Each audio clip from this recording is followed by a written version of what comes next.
Hi, this is Sasha from theautismhelper.com, and I want to give a really quick little video preview of Language Arts Level 4.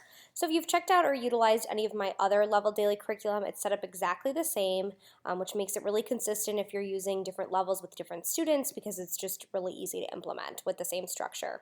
So here's the curriculum map. The curriculum map makes it really easy to align to specific state standards, Common Core, IEP goals, etc., because each unit is themed around 2 to 3 major concepts, so all the details are included here, the focus topics, and then some kind of extension as well. And this is a great thing to hand into your administration or your principal to show what you're doing throughout the whole year. So there's 8 different units. Each unit includes an anchor chart, a pre and post test, a grading rubric, and 20 activities.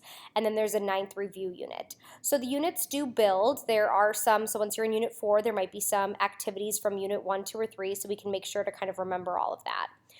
There's a few different data and grading sheets included. This one looks at the pre and post test dates. This is a unit data sheet, a whole class lesson plan, whole class weekly lesson plan, so a few little options. So I'm going to go through quickly, kind of briefly talk about the subjects and show a few of the activities to give you some idea of what's included content-wise in the level 4. So level 4 starts out with a review of parts of speech, irregular past tense verbs, and possessive pronouns. So it kind of starts out a little grammar heavy, but we do go into a lot of different areas related to literacy in this level. So this one mostly focused on those grammar topics, kind of reviewing the parts of speech, a great thing for the start of the year. Parts of speech is a big focus of level 3, so it's kind of nice to review it. So here's some examples of the level of the activities. I like that it's really straightforward, super visual, etc. Unit 2 looks at prefixes and suffixes and literal and non-literal meanings. So for our older and higher students, we really want to be getting into that more complex language. So the literal and non-literal language is really key to target here, as that's a big focus of text that our kids are reading at this point. So some examples of some of the activities here and everything that's included in Unit 2. Unit 3 looks at story elements and 3 types of traditional literature. So this is a great place to kind of tie this into guided reading groups and really pull some more text into it. Here's the pre and the post test and the grading rubric. Each grading rubric specifically aligns to the pre-test, you'll score it, or to the post-test. And the greatest part of these rubrics for me is this analyzing the errors. So it will show you based on that post-test score what your student still needs to work on. So your database instruction is really all included. So this has a lot of great things to identify story elements and folklore, fairy tales, myths, things like that. So some different examples here. Again, this level is a lot more text heavy as these students are ready for that. Unit 4 looks at main idea and supporting detail and comparative and superlative adjectives and adverbs. So there's going to be a lot of text examples where we're pulling the main idea, pulling the detail, so a lot of examples for students to work on that. The more practice, the better. The more opportunities we have to read short passages and pull out that main idea and those details, the better. So here's everything that's included in that. Unit 5 is when we get into the writing. So the next 3 units are going to focus on different types of writing skills. This one looks at narrative writing. It also looks at character traits and quotation rules, which really tie in nicely with the narrative theme because these are things that we're going to be working on in a narrative anyways. So with the rubric for these 3 writing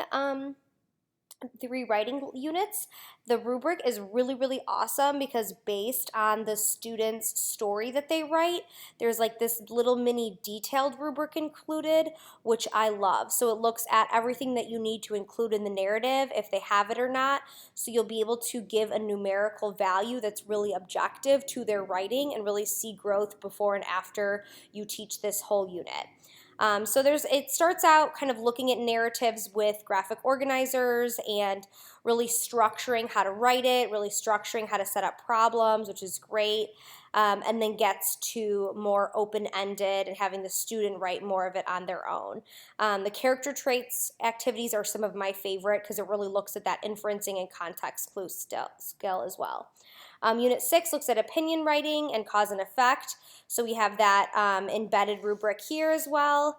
And then the same thing, we're going to start off the opinion writing a little bit more structured, and as we go through the unit, It's going to become more student focused on writing more of the text themselves, so really scaffolds on that skill. The last one is informative writing as well as steps for research, which ties together really well. And that same mini rubric is included in this Unit 7 rubric. And again, we're going to build through teaching steps for researching, teaching how to utilize the internet and Google, and kind of the process for that is all in here. So that's Unit 7. And then the last unit, Unit 8, is making connections, so looking at text to self, and text to world. So you'll be bringing in some of your students' favorite books here, and then point of view. So really building on some of these writing skills and reading skills to understand kind of why points of view are utilized.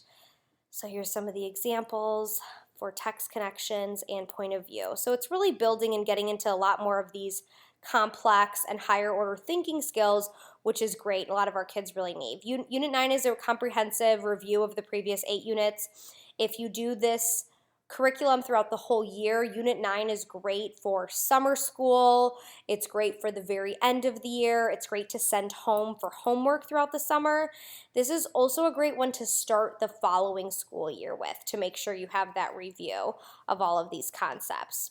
So this was a very quick little rundown of Language Arts Level Daily Curriculum Level 4. Again, really building into a lot of those more complex cognitive skills, but still in a really structured and straightforward way. If you have any questions, please check out theautismhelper.com.